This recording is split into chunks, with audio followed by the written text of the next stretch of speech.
You are going to die. You have always known this, but like most of us, you probably spend almost every waking hour pretending otherwise. We distract ourselves, we run, we bargain with time. But there is a story, just one story, that the Buddha used to reveal the only sane response to the reality of our limited time. It doesn't ask you to buy anything or change your entire life overnight. But once you hear it, the way you spend the next 60 seconds of your life might feel completely different.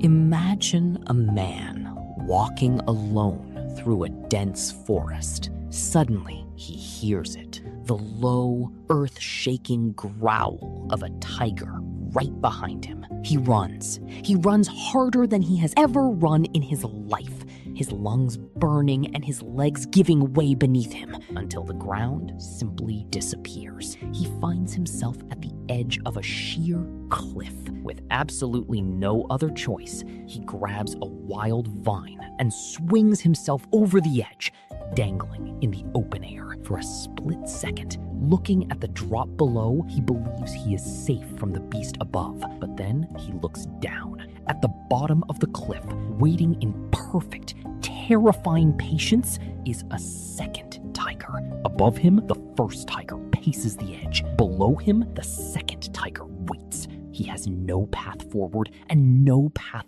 back. For the first time in his life, he is utterly, completely trapped inside the present moment. And then he notices something else. Two mice, one white, one black, appear at the top of the cliff where the vine is rooted. Slowly, without any urgency, they begin to gnaw at the vine. They chew in turns. The Buddha later explained that these two mice represent day and night, each bite bringing the vine closer to breaking. The man watches the vine fray. He can literally feel the fibers snapping one by one beneath his fingers. He has perhaps minutes left, perhaps less. He sighs, and then he turns his head. Growing from a small crack in the face of the cliff, just within arm's reach, is a single wild strawberry, bright red, perfect, alive. He reaches out with one hand, plucks it, and places it in his mouth.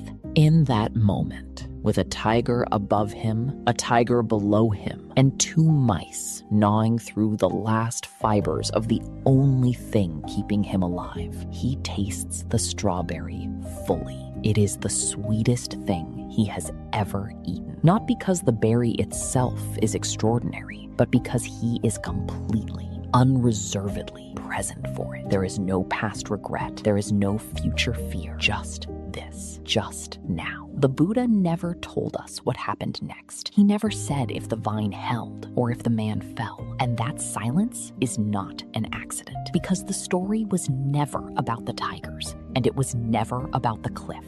The tigers represent the unavoidable suffering and end of our lives. They have always been there, and they always will be. True suffering doesn't come from the tigers. It comes from the running. It comes from our frantic, endless bargaining with a reality that was never going to change. Right now, you are hanging on a vine. The mice are chewing. But somewhere in the small, ordinary details of this exact moment, a cup of tea, a breath of cold air, a glimpse of the sky through your window, there is a strawberry waiting. The only question left is, are you present enough to taste it?